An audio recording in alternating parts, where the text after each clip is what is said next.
pacientes con cáncer usualmente son una población en la cual o se subestima o se sobreestima el riesgo de trombosis venosa profunda. Y la idea de contarles aquí algo es dejarle la idea o los tips para que en una forma práctica, cuando nos enfrentemos a un paciente de este tipo, pues sepamos cómo abordarlo. Este es un paciente de 58 años, género masculino, que tenía como antecedente un cáncer de colon y fue hospitalizado para ser programado para una hepatectomía derecha. Desafortunadamente a las 24 horas presentó signos de una trombosis venosa profunda. Cuando se fue a revisar la historia clínica, no tenía tromboprofilaxis. Entonces se revisó el caso y dijimos, bueno, algo nos equivocamos y tenemos que hacer algo para que esto no pase. Para todos es claro que sumar experiencia, sumar conocimiento, sumar conceptos, organizaciones, tecnología, todo esto hace que realmente a veces atender a los pacientes se haya vuelto muy complejo. Y uno, yo creo que Diego, con los años se va volviendo muy práctico, ¿no? Y yo hace algunos años aprendí el concepto que se conoce como KISS, que es la sigla en inglés de hágalo estúpidamente simple. Entonces, creo que hoy, con tanta información que te manejamos, tenemos que llegar a eso. ¿Por qué le dio una trombosis venosa profunda a este paciente? Es la primera pregunta que nos tenemos que hacer, a este y a cualquier paciente con cáncer. Resulta que todos los tumores liberan una cantidad de sustancias, liberan micropartículas, y todo esto lleva en una forma directa o indirecta a activar la coagulación. Y a su vez activa todas las plaquetas, y al activarse la coagulación y las plaquetas se forman trombos. Y si no contento con esto, sino que también produce sustancias que inhiben la fibrinolisis, lo cual hace que el trombo se perpetúe. Esa es la causa grande de por qué los pacientes con cáncer hacen trombosis. Pero además hay otra, y es que por vecindad a los vasos, los tumores igualmente activan las plaquetas, activan los neutrófilos. Estos neutrófilos liberan una cantidad de sustancias que en resumen llevan a que se formen trombos en la luz de los vasos. Y estos trombos actúan de forma metastásica y pueden producir trombosis venosas profundas. Si ustedes ven, la triada de Virchow siempre descrita está presente en todos los pacientes que tienen cáncer.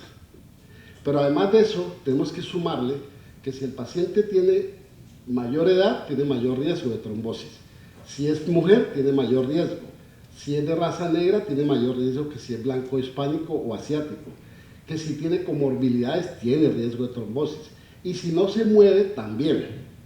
Entonces, miren, el paciente con cáncer tiene su estado de hipercoagulabilidad innata por su cáncer, más puede tener los otros factores de riesgo para hacer TBP.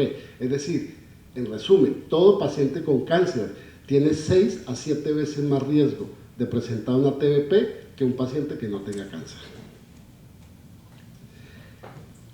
De acuerdo al tipo de cáncer y al órgano comprometido, también hay estudios que reportan que los tumores que más probabilidad tienen de hacer una TBP son los adenocarcinomas de páncreas o de pulmón, y mucho más si son adenocarcinomas productores de mucina.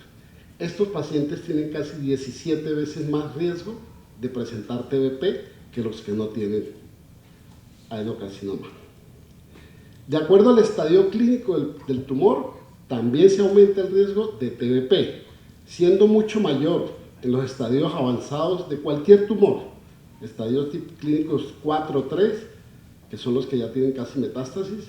Miren ustedes cómo el riesgo relativo se incrementa considerablemente. Entonces, entre más avanzado esté el tumor, mayor riesgo de TBP.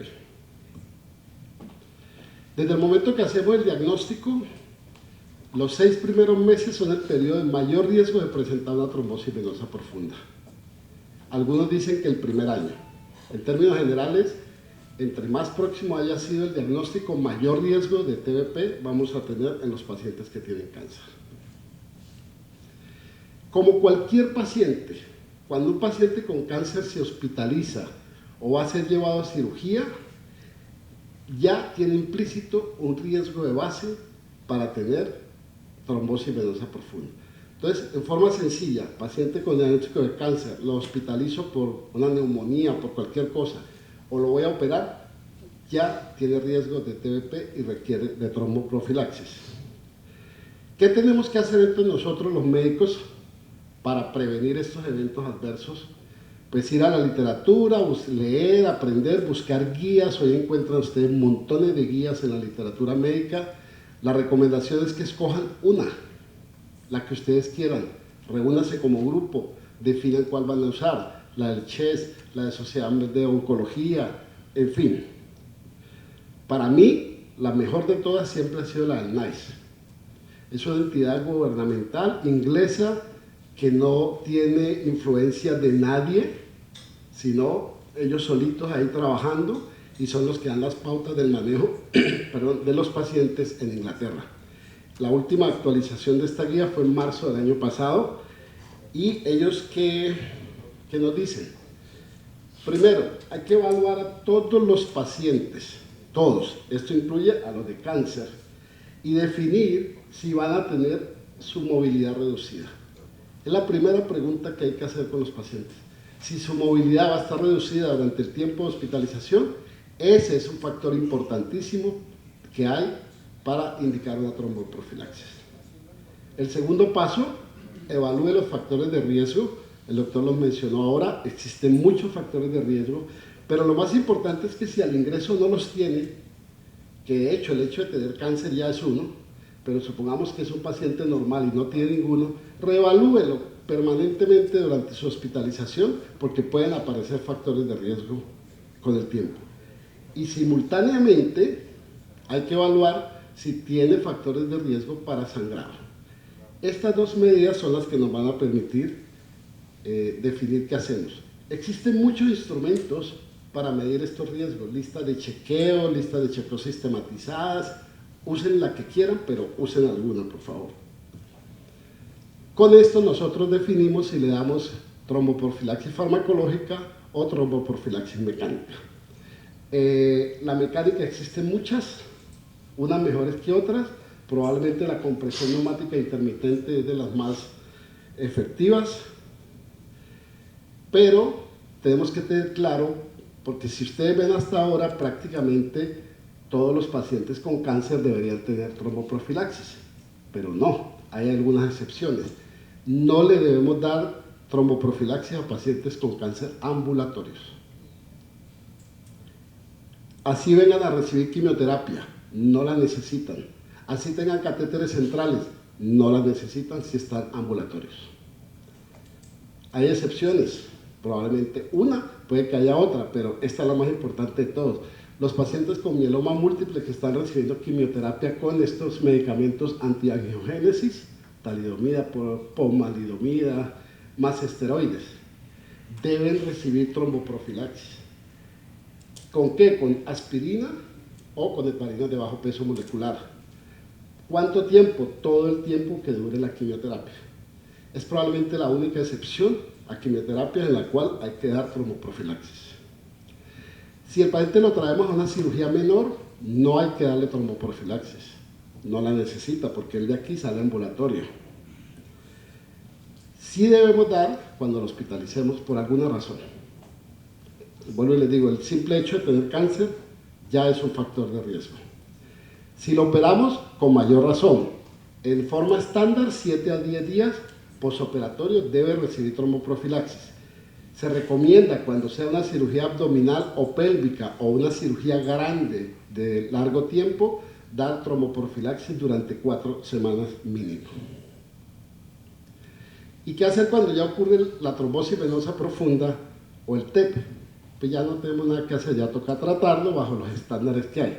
Pero en términos generales, la recomendación de los pacientes con cáncer es que inicialmente se manejen con heparinas de bajo peso molecular. Inicialmente usted después define cuál de estos otros medicamentos usa, si los antagonistas de la vitamina K o los anticoagulantes orales nuevos. Con respecto a estos, todavía no hay suficiente evidencia que recomiende que se dé manejo con ellos. ¿Cuánto tiempo?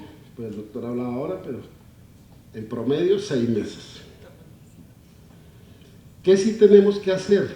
Y esto es lo más fácil, educar a los pacientes con cáncer acerca de los signos y síntomas tempranos de trombosis venosa profunda para que consulte de forma precoz y no cuando no hagan el tromboembolismo pulmonar, que usualmente puede ser fatal, ¿sí?